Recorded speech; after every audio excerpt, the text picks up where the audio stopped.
In 5 years, between Vidhan Sabha 2019 and Lok Sabha 2024, 32 lakh voters were added on the electoral rolls of Maharashtra. अगर इस देश का चुनाव आयोग जिंदा है,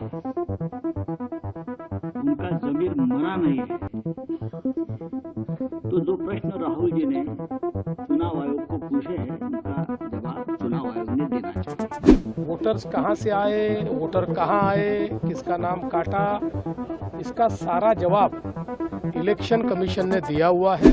And these are of course some questions to the Election Commission. Question number 1. In 5 years, between Vidhan Sabha 2019 and Lok Sabha 2024, 32 lakh voters were added on the electoral rolls of Maharashtra. However, in a period of 5 months, between Lok Sabha 2024, which these parties won, and Vidhan Sabha 2024, 39 lakh new voters were added in Maharashtra. Now the question is, why are more voters being added in 5 months after the Lok Sabha election than are being added in 5 years prior? Who are these 39 lakh people? To give an idea of what happened here, that is the equivalent of an Indian state. The state of Himachal Pradesh has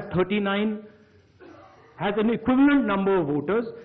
That the voting population of Himachal Pradesh was added to the voting list of Maharashtra after Lok Sabha elections. Second point, very interesting point.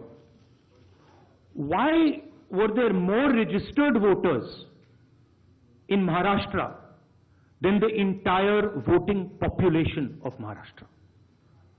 According to the government, the population of Maharashtra is 9.54 crores. According to the Election Commission, there are more voters in Maharashtra than there are people in Maharashtra. Now this is an obvious anomaly, right? Somehow voters have suddenly been created in Maharashtra. The government itself is saying our population is 9.54 crores and the Election Commission has more voters than people in Maharashtra. It's the second question. And the third question, which is an example of many places, one of many places which we have found. The thing to understand is the number of voters who voted for these three parties has not reduced between Lok Sabha and Vidhan Sabha. अगर इस देश का चुनाव आयोग जिंदा है, उनका जमीर मरा नहीं है, तो जो प्रश्न राहुल जी ने चुनाव आयोग को पूछे हैं, उनका जवाब चुनाव आयोग ने देना चाहिए। लेकिन चुनाव आयोग उसके जवाब नहीं देगा, क्योंकि चुनाव आयोग भी जो सरकार बनी है वो सरकार की गुलामी कर रहे हैं। हमने बार बार महाराष्ट्र का चुनाव आयोग हो, दिल्ली का चुनाव आयोग हो, बार बार हमने वहां जाकर हमारा सर फोड़ दिया है, लेकिन वो मरा है। दूसरी बात, ये जो 39 लाख वोट कहां से आए और कहां जाएंगे? अब ये 39 लाख वोट बिहार में जाएंगे। अब वो फ्लोटिंग वोट्स है, वही नाम रहेंगे, वही आधार कार्ड रहेगा, सब कुछ यही है। वो वोटर्स घूमते रहते हैं, थोड़े दिल्ली में आए हैं, महाराष्ट्र पैटर्न वहां भी हमने देखा, कल हम दिन भर थे, 2 दिन यहां। अब ये 39 लाख वोट जाएंगे बिहार में, फिर बिहार से जाएंगे यूपी में। ये एक नया पैटर्न यहां बन गया है और यही पैटर्न से ये लोग चुनाव लड़ते भी है और जीतते भी है। इसलिए आज जो सवाल हमने राहुल जी के नेतृत्व में खड़े किया है, देश के लिए बहुत गंभीर है। अगर इस देश में डेमोक्रेसी हमको जिंदा रखनी है, पार्लियामेंट, विधानसभाएं हमको सचमुच जिंदा रखनी है, तो ये सवाल का जवाब सिर्फ हम नहीं पूछेंगे, मीडिया ने पूछना चाहिए, लोगों में जागरूकता आनी चाहिए।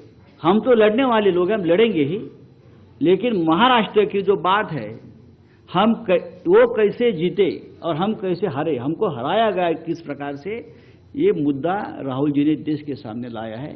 मैं बार बार चुनाव आयोग से अपील करूंगा कि आप उठिए, कफन निकालिए, आपके ऊपर जो कफन डाल दिया है सरकार ने, उठाकर आप ये सवालों का जवाब दीजिए। Thank you. 39 लाख वोटर्स कहां से आए? देखिए, वोटर्स कहाँ से आए, वोटर कहाँ आए, किसका नाम काटा, इसका सारा जवाब इलेक्शन कमीशन ने दिया हुआ है, इसलिए उसका अलग से जवाब देने की कोई आवश्यकता भी नहीं है।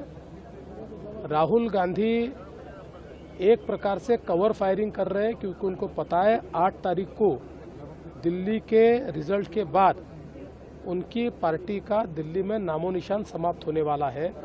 इसलिए उस दिन क्या बोलना और किस प्रकार से नया नैरेटिव तैयार करना, इसकी प्रैक्टिस वो कर रहे हैं। मैंने बार बार ये कहा है कि जब तक वो आत्मचिंतन नहीं करेंगे और केवल अपने मन को झूठी बातें बोलकर अपने मन को बहलाने का प्रयास करेंगे, तब तक उनकी पार्टी का रिवाइवल नहीं हो सकता, कांग्रेस का रिवाइवल नहीं हो सकता। राहुल गांधी अपनी हार का आत्मचिंतन करें।